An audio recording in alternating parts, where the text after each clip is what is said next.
এরপরে প্রশ্ন হলো, মহিলারা বলে কাক ডাকলে আল্লাহর নাম নেয়, এ বিষয়ে হাদিসে কিছু বলা আছে কিনা?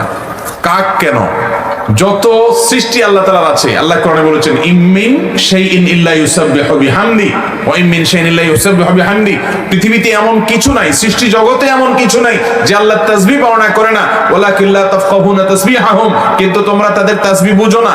একটা গাছ তাসবিহ পেশ করে, একটা মোরগ তাসবিহ পেশ করে, একটা কাক তাসবিহ পেশ করে, একটা গরু ছাগল যে কোনো প্রাণী, এমন কি আপনার পাথর, আপনি এমনকি আপনার নিষ্প্রাণ যে সমস্ত সৃষ্টি আছে সবগুলো আল্লাহর তাসবিহ পেশ করে, আল্লাহর পবিত্রতা জ্ঞাপন করে।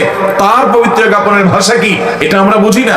আল্লাহ তাআলা কোরআনে বলেছেন, এজন্য কাক কেন, সব পশু পাখি আল্লাহর তাসবিহ পালন করে। কিন্তু তাই বলে আমি না বুঝে আন্দাজে ব্যাখ্যা করব না। অনেকে দেখবেন বলে যে মুরগি বলে কুকুর কুক, আসলে সে বলে আল্লাহু আল্লাহ। এইরকম আজগুবি কথা বলা যাবে না যে মুরগি এখানে কি জিকির করতেছে, না আসলে সে ডাক দিচ্ছে। ওর তাসবিহর ধরন কি, কখন সে তাসবিহ আমি তো জানি না। আমি মন গড়া মন্তব্য বা এরকম হাস্যকর কোনো কমেন্টস করতে যাব না। তবে বিশ্বাস থাকবে যে প্রত্যেকটা প্রাণী, প্রতিটা সৃষ্টি আল্লাহর তাসবিহ নিবেদন করে, তার তাসবিহর ভাষা সে বুঝে এবং আল্লাহ রাব্বুল আলামিন জানে, আমরা জানি না। এই বিশ্বাস আমাদের থাকবে।